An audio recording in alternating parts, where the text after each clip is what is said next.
Assalamualaikum warahmatullahi wabarakatuh. Hai sobat YouTube sekalian, welcome back to my channel ya. Oke sobat, pada kesempatan kali ini saya ingin berbagi kepada sobat sekalian terkait informasi update di P3K Guru. Ini datangnya dari jpnn.com ya sobat. Sobat bisa melihat info resminya di sini ya, di jpnn.com. Silahkan kunjungi info resminya di sini. Nah, dari jpnn.com ini ada sebuah headline kayak gini. Mas Nadiem buka suara soal migrasi P3K guru swasta ke negeri. Honorer harap maklum. Nah, kita akan coba simak infonya terkait hal ini ya sobat. Nah sobat, sebenarnya kita itu udah pernah dengar info ini ya, karena udah pernah rame diperbincangkan terkait perpindahan secara besar-besaran atau migrasi guru khususnya dari swasta ke sekolah negeri. Karena banyak guru swasta yang diterima P3K, sedangkan di negeri banyak yang nggak lulus tes gitu. Atau bukan nggak lulus tes ya, bahkan ada yang lulus tes tapi nggak dapat formasi. Nah, karena adanya itu banyak sekolah negeri yang ngeluh gitu, kok banyak diisi diisi oleh swasta. Mereka beralasan pihak swasta atau guru swasta itu banyak yang mengantongi ibaratnya afirmasi seperti afirmasi yang diperoleh lewat sertifikasi. Nah, karena seperti kita tahu bahwa di sekolah swasta itu ada sejenis kemudahan untuk memperoleh informasi dibanding sekolah negeri, tapi info resminya saya sendiri belum terlalu paham ya sobat ya. Oke sobat, nah kita langsung simak aja infonya di video ini ya sobat. Dari jpnn.com, nah Menteri Pendidikan Kebudayaan Riset dan Teknologi atau Mendikbudristek Mas Nadiem Makarim buka suara soal migrasi guru swasta ke sekolah negeri.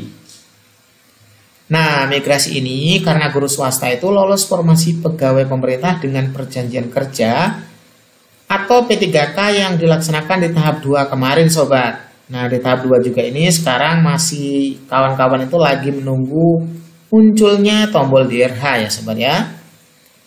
Nah, menurut Mas Nadiem, sapaan akrab Mendikbudristek Nadiem, pemerintah tidak bisa menutup rekrutmen P3K guru tahap 2 untuk pendidik dari sekolah swasta.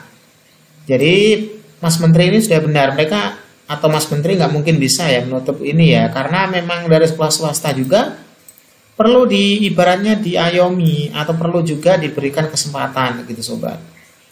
Sesuai amanat Undang-Undang Aparatur Sipil Negara ASN dan Permenpan RB nomor 28 tahun 2021. Maksudnya 2021 ya sobat. Seleksi P3K guru tahun 2021 itu bisa dilamar oleh peserta yang memenuhi syarat. Jadi, bukan hanya untuk guru honorer negeri, bahkan guru swasta, lulusan pendidikan profesi guru maupun peserta yang belum pernah mengajar dan memenuhi persyaratan bisa ikut seleksi P3K katanya. Terang Mas Nadiem saat dialog dengan guru-guru di Kota Bandung pada Senin 18 Januari 2022. Hari ini ya sobat ya. Nah, kita lanjut lagi sobat. Beliau menegaskan migrasi guru swasta ke sekolah negeri membuktikan kesejahteraan mereka juga kurang. Gaji guru swasta masih di bawah UMR, sama seperti honorer negeri.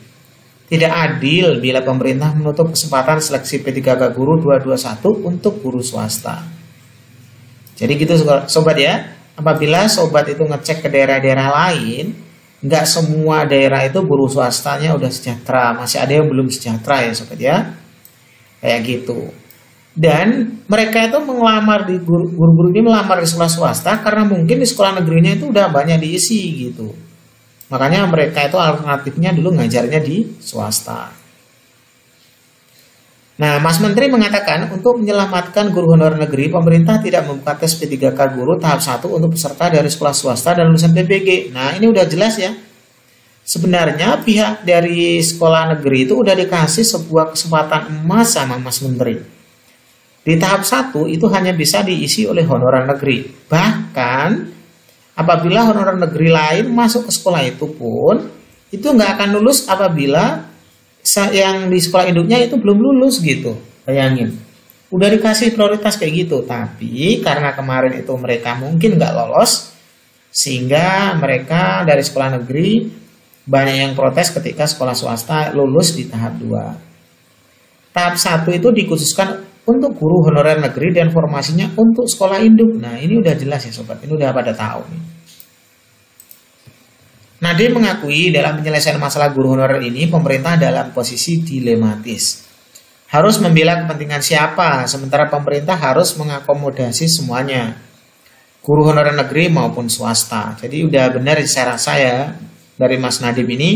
Jadi karena dia sebagai Menteri Pendidikan harusnya dia nggak hanya melihat dari negeri doang, harus swasta juga gitu. Karena dua-duanya sama-sama untuk kepentingan ibaratnya bersama. Dan apabila kita tinjau dari ibaratnya kepentingan dari anak peserta didik kita itu nggak cuma lihat dari guru ya, kita harus lihat peserta didik kita. Kalau yang di ibaratnya yang dikasih keistimewaan hanya negeri, kasihan yang di sekolah swasta gitu. Apalagi mereka juga ngajar untuk anak-anak negeri ini. Memang solusi yang diambil pemerintah tidak bisa memuaskan semua pihak. Namun yang harus saya tegaskan, pemerintah tidak bisa menutup seleksi untuk guru swasta maupun lulusan PBG pangkasnya.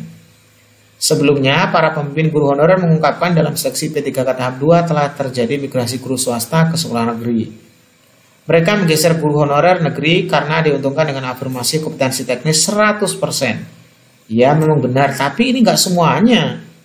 Kalau kita lihat dengan detail, banyak juga guru negeri yang dapat afirmasi. Guru swasta juga nggak semuanya dapat afirmasi.